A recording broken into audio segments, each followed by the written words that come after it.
India ఉత్పత్తులను బహిష్కరించాలంటూ బంగ్లాదేశ్లోని ప్రతిపక్ష party ప్రచార ఉద్యమాన్ని లేవనెత్తింది.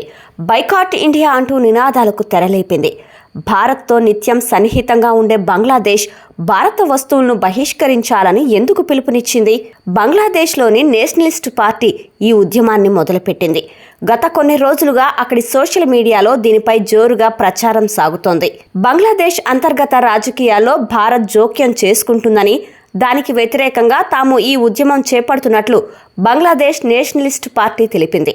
అయితే బంగ్లాదేశ్ నేషనలిస్ట్ పార్టీ చేపడుతున్న ఈ ఉద్యమంపై బంగ్లా ప్రధానమంత్రి షేక్ హసీనా ఘాటుగా సమాధానమిచ్చారు. నిజంగా భారతీయ ఉత్పత్తులను బహిష్కరించాలనే తపన బంగ్లాదేశ్ నేషనలిస్ట్ పార్టీ నేతలకు ఉంటే మీ భార్యలు ధరించే చీరల్ని సేకరించి పార్టీ ఆఫీసుల ఎదుట తగలబెట్టాలని సవాల్ విసిరారు.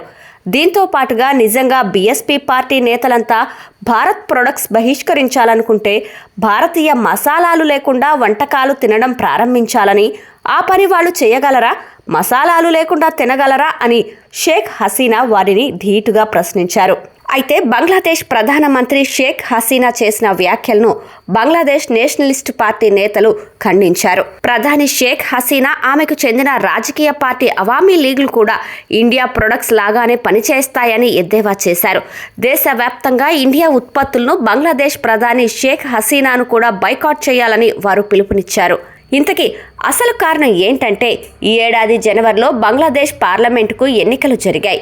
ఈ ఎన్నికల్లో షేక్ హసీనా సారథ్యంలోని అవామీ లీగ్ అత్యధిక స్థానాలు గెలుచుకుంది.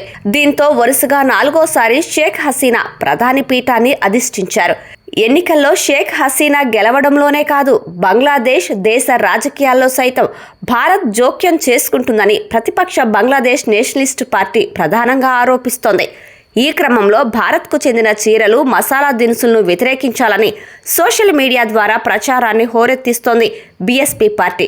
ఎవరెంత చేసినా భారత్ విలువ తెలిసిన వాళ్ళు మాత్రం భారతదేశంతో ద్వైపాక్షిక సంబంధాలను కోల్పోరు అనేది జగమెరిగిన రహస్యం.